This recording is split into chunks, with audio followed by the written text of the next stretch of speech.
all of you. Welcome to another session. Today we'll have a look at the literary schools of thought and the corresponding movements that falls in the ambit of English literature. We have demarcated it into 10 categories.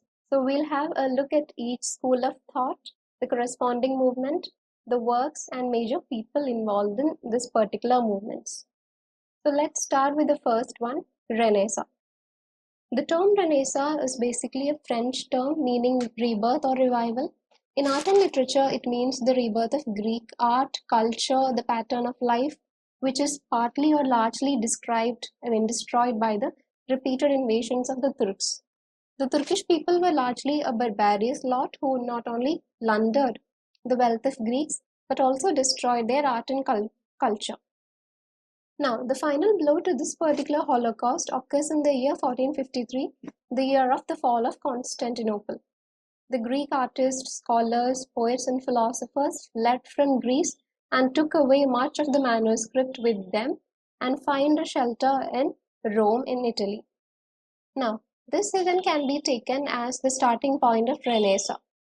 The Greek learning was revived by the scholars of the classics, who are called as humanists, and Erasmus is one of the prominent humanists. They revived the knowledge to a great number of Greek manuscripts and added considerably to the number of Roman authors and works which had been known in the Middle Ages. The result was enlarging immensely the stock of ideas. From Italy, gradually the Renaissance spread through Germany, Spain, France, and reached the shores of England.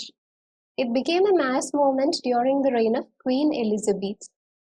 It flourished and almost came to a fruition and reached the pinnacle or zenith during her reign, but the slow decline of it can be traced to the reigns of King James I as well as Charles I. So during King Charles I's reign, it almost comes to a complete halt. Broadly speaking, Renaissance advocated and brought into practice the principles of dignity of man, the patriotic zeal, the spirit of daring voyages, conquest, the spirit of beauty, love, and the revival of Greek and Roman literary forms. Now, you can see that a plethora of works in this particular age marks these characters. And what and all are they? Milton in his Paradise Lost, Spenser in his Faerie Queene, Thomas Gray in his Pindaric Odes, Shakespeare in his tragedies, Ben Jonson in his comedies of humor, Elizabethan critics in their literary theories followed these Greek and Roman models. Therefore, Homer, Virgil, Plato, Sophocles, all of them became models for various forms of literature for all of them. Next up, we have another school of thought that is known as the Reformation. The Reformation is basically a religious movement led by Martin Luther in the 15th century. It is an ideological stream which flowed in England and other European countries along with Renaissance. They were running quite parallel to each other. Now, Reformation basically protested against the practices, rituals, and superstitions of the Roman Catholic Church. It advocated complete faith in the Bible and in one's own soul for salvation. There is a controversy here because Roman Catholics and the Protestants, they were at loggerheads with each other. Now, the controversy led to a very great conflict among these two groups, that is, the Roman Catholics on one side and the Protestants on the other hand. In the heat of this ideological realm, Tyndale was executed in the year 1536 and Thomas More is sent to the scaffold in 1535 by the orders of King Henry VIII, who is called the Defender of Faith. However, the controversy was resolved in the year 1611 with the publication of the authorized version of the Bible by King James I. Now, when the authorized version comes into play, it is officially accepted by the public as well as the church. Now, I would like to quote George Sampson here, who says that the one book that every household was sure to possess was the Bible. It was read sometimes ignorantly, sometimes unwisely, but always memorably. Following Reformation and Renaissance, we have another school of thought called the university wits. Who were these university wits? The university wits were a group of young dramatists who appeared immediately before Shakespeare. They were pre-Shakespearean. They were actually a group of Oxford and Cambridge University scholars who came to London to try their luck as professional playwrights. It was the earliest time of the development of drama as a popular means of entertainment, and therefore they wrote plays for acting in the halls, public places, inns, etc. The group comprised playwrights like John Lyly, George Peele, Robert Greene, Christopher Marlowe, Thomas Kidd, Thomas Nash, Thomas Lodge, etc. However, the leader of this group was John Lyly, who wrote the Euphues or Anatomy of Wit, but the most popular among them was Marlowe. John Lyly was a playwright who took much of the themes for his plays from the classical deities. Now, this is where he differs from Christopher Marlowe to a very great extent, because the others, all of them depicted plays which have a touch of courtly life and behavior, but Lyly refined the drama and took it out of the LA house into the courtly chambers.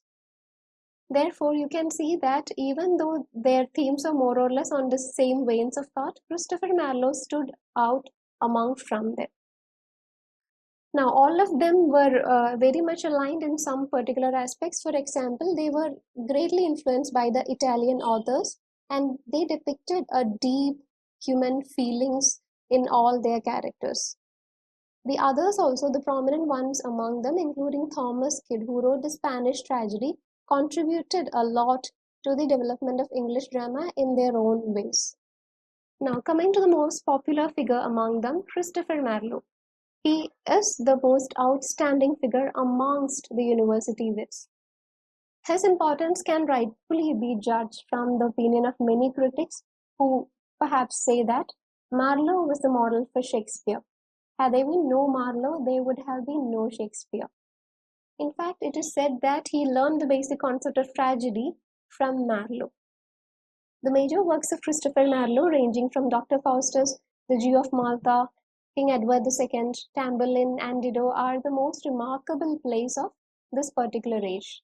Now remember, Marlowe also gave the concept of blank verse in English drama. Therefore, Marlowe actually set the stage or laid down the foundations on English drama for which it was to be built in the coming years. Now we have the metaphysical school of poets. Now, who were this metaphysical group of poets and who coined this term? Now, the term was actually applied by John Dryden, in his assessment of poetry of John Donne. But the term was actually coined and used by Dr. Johnson, that is Dr. Samuel Johnson. Then he applied it to a group who are now known as the metaphysical school of poets. Now, explaining this, Dr. Johnson wrote that the metaphysical poets, and I would like to quote here, were men of learning, and to show their learning was their whole endeavor. They never copied life nor nature. Their thoughts were often new, however not natural. Their main aim was to startle the reader by showing the gravity of their thoughts. End quote. Therefore, this school of thought is marked by poets whose poetry was deeply religious, spiritual, philosophical, and symbolic, and these poets tried to make it as unintelligible as possible to the readers. Their poems range from a lot of themes, including spirituality, love, emotion, etc. So that's why we can see that a variety of areas are described and chosen by these poets in the strain of the metaphysical poetry or the metaphysical thought of poetry. It was really obscure, deep, and serious. Another feature of this poetry was that it was complete, or it was rampant with far-fetched ideologies, and various other aspects like imagery, conceit, and other things, among other things. The leader of this particular group was John Donne, and members included Abraham Cowley, Henry Vaughan, John Donne, John Cleveland, Andrew Marvell, George Herbert, and Richard Crashaw. Now, proceeding further, we have some other group of poets who are known as the Graveyard School of Poets. Now, the term Graveyard School of Poetry is applied to a group of poets who wrote meditative poems, usually set in the backdrop of a graveyard. The general theme of their poetry was the mortality of life and the vanity of human wishes and ambitions. Their poetry ranged from elegiac pensiveness to profound grief and gloom, and they were actually the forerunners of what we call the romantic melancholy that appear in the poets of the later generations. Now, as far as the thoughts of these poets are concerned, poetry was actually a safety valve for them to escape from the agonies and sorrows of life. It differed from elegy that is written on the death of some particular person, but most of it dealt with the universal theme of mortality of human life, the inevitability of death, the vanity of human wishes and ambitions, etc. The poems of this school have a tone of despair, the order of charnel house, meditation, or the shortness of life, and the inevitable nature of death in general. These are what we call the melancholy pleasure or the pleasing gloom. Now, who all are these important poets of this train of thought? This is Thomas Gray, whose famous elegy is Elegy Written in a Country Churchyard. And again the line, the paths of glory lead to the grave. Thomas Parnell's A Night Piece on Death, Robert Blair's Grave, and Edward Young's Night Thoughts. Next we have the Neoclassical School of Poetry. Now, Neoclassical School of Poetry is basically the 18th century poetry, wherein you can see that there is an adherence to the original classical rules and models in all forms of literature. It is the time of Alexander Pope and Dr. Johnson, and this poetry laid emphasis on intellectual and artistic craftsmanship than on imagination or emotional fervor. It means that the poems were largely on the lines of intellectuality and not on the lines of, let's say, imagination, beauty, passion, romance, etc. Therefore, none of these aspects like passion, imagination finds a mention in these works. That's why the literature of this school can largely be called as didactic or satirical. And we have all these writers here, ranging from Alexander Pope, who wrote The Rape of the Lock, which is a great epic, mock epic, then John Dryden's Medal, Mac Flecknoe, etc. So these are some schools of thought that prevailed in the neoclassical age. It was largely intellectual and it served only to the head and not to the mind. Now remember, it is called neoclassical or Augustan.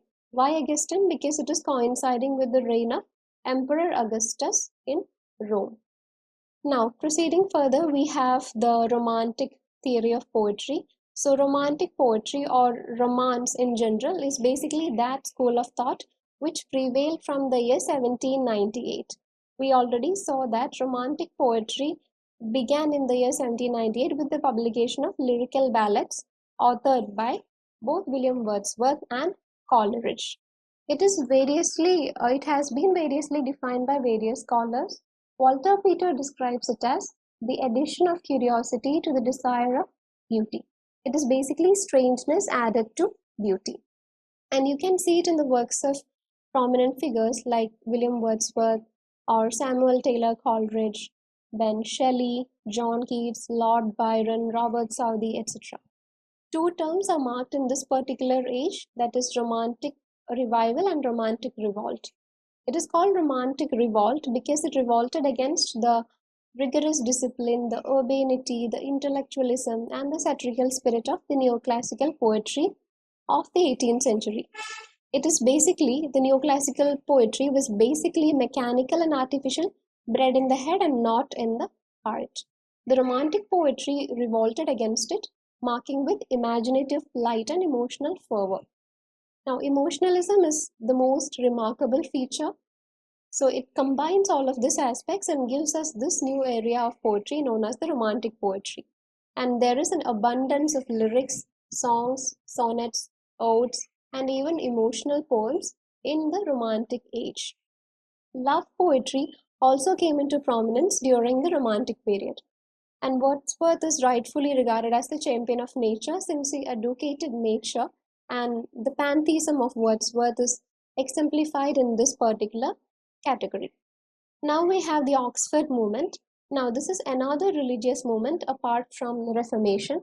So Oxford movement is basically a religious movement It is basically an outcome of a controversy and ideological conflicts amongst different Christian sects and churches.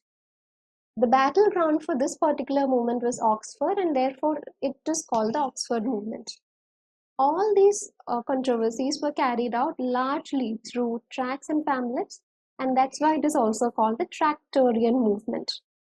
So a lot of influential poets and prose writers took up initiative in this particular school of thought or in this particular Oxford movement. They supported the cause of the English church and the prayer book, that is the Bible, through their writings. In the course of time, it spread out over the whole country. The aim of this movement was to rehabilitate the dignity of the church and to defend the church against the interference of the state, basically to fight against liberalism and to defend religion against the onslaught of scientific discoveries and to preserve faith against rationalism. We already know that religion is at much variance and at loggerheads with science. So people began questioning religious practices to a great extent. Now, the origin of this particular movement can be traced to the opposition when scientific discoveries was making an impact against old age beliefs and faiths. The opposition directly made a way against the biblical concept of the creation of the universe, the living creatures, and including human beings. The traditional beliefs could not be proved by scientific experiment. Now, the striking scientific discovery that prompted Oxford movement could be the foundation laid by Charles Darwin when he published On the Origin of the Species. However, religion had to be saved. Why? Because it is believed that man cannot live without some faith in some higher power. And this is accepted by the leaders of the Oxford movement. The most important literary figures associated with this movement were, as I already said, both poets and prose writers. These are John Henry Newman, who originated it, and then you have John Keble. Then two brothers are there named Richard Harold Froude and James Anthony Froude. Now we have the pre-Raphaelite school of poetry. So pre-Raphaelite school of poetry, the beginning of which can be traced to actually three English painters named Dante Gabriel Rossetti, John Evelett Millais, and William Holman Hunt. They founded a society in the year 1848 and called it the Pre-Raphaelite Brotherhood. They gave this name to society because basically they drew their inspiration from the Italian painters before Raphael. And why before Raphael? Because the painters before Raphael, they found that there is a genuine sweetness, depth, and the sincerity of devotional fervor and feeling. Basically, a concept of self-forgetfulness and adherence to truth, which are kind of absent in the sophisticated works that were depicted by painters immediately after Raphael. That's why they chose painters before Raphael. However, as we can rightly see, D.G. Rossetti and some of his painter friends, notably William Morris and A.C. Swinburne, they were poets too. Therefore, they tried to give this painting effect to their poetry. This gave rise to the idea of a society which came to be known as the Pre-Raphaelite school of poetry. So you can see that there is a painting which is very much aligned to poetry in this school of thought. Some of their poems were painted as pictures. The subject matter of this were derived from the mysticism of the Middle Ages and romances. They also advocated the cause of arts for art's sake, which means that art served no social or ulterior purpose. The main features of this poetry is that the poems were largely pictorial. They were painters, so therefore the poems are largely picturesque. It is rightfully the painting in words. They could have been painted in colors, but they give the impression that it is rendered into poetry. And they already believed in art for art's sake, and they never believed in the concept of art for life's sake. Therefore, they never took any theme of their poetry from the present time, and they sought to revive the medieval lore and added their element of magical charm and beauty. Now, the poetry of this school is highly musical too. It is lyrical not only in the form but also in the musical quality. However, there is a certain charge that is meted out against them, that is the charge of voluptuousness. Now, why voluptuousness? Because certain poets and critics later on found that there is an element of sensuality that is depicted in the works of these poets, especially with reference to the feminine beauty and femininity in general. That's why Robert Buchanan calls the pre-Raphaelite school of poetry as the fleshly school of poetry. Some of the major works of this strain of thought include D.J. Rossetti's The Blessed Damozel, then Christina Rossetti's Goblin Market, etc. Now we have the next school that is called the aesthetic movement. Aesthetic movement is essentially a European phenomenon that started during the last phase of the 19th century. Now, if you want to go at the roots of this movement, you need to read a bit about Immanuel Kant and the German theory of aestheticism as proposed by Kant. Again, it advocates the concept that art has no ulterior purpose to teach or no message to be given to the society in terms of aesthetic beauty. It is an end in itself, and that's why it upholds the doctrine of art for art's sake as against the concept of art for art's sake. You can see that there is a predominance of French writers who developed and practiced this particular doctrine. Now, who all are these French writers? You have Baudelaire, Flaubert, Mallarmé, and several more. Now, Flaubert actually calls it the religion of beauty. Now, coming to the picture of England, it was introduced by Walter Pater. He advocated or propounded the concept of art for its own sake, that is, art for art's sake. The other aestheticians of this school of thought are Oscar Wilde, Arthur Symons, Ernest Dowson, Lionel Johnson, W.B. Yeats, T. Hulme, T.S. Eliot, etc. So these are the proponents of the aesthetic movement in England. So with that, we are coming to a close of this session. I hope all of you enjoyed it and you were able to get something out of it. So that's it. Thank you so much.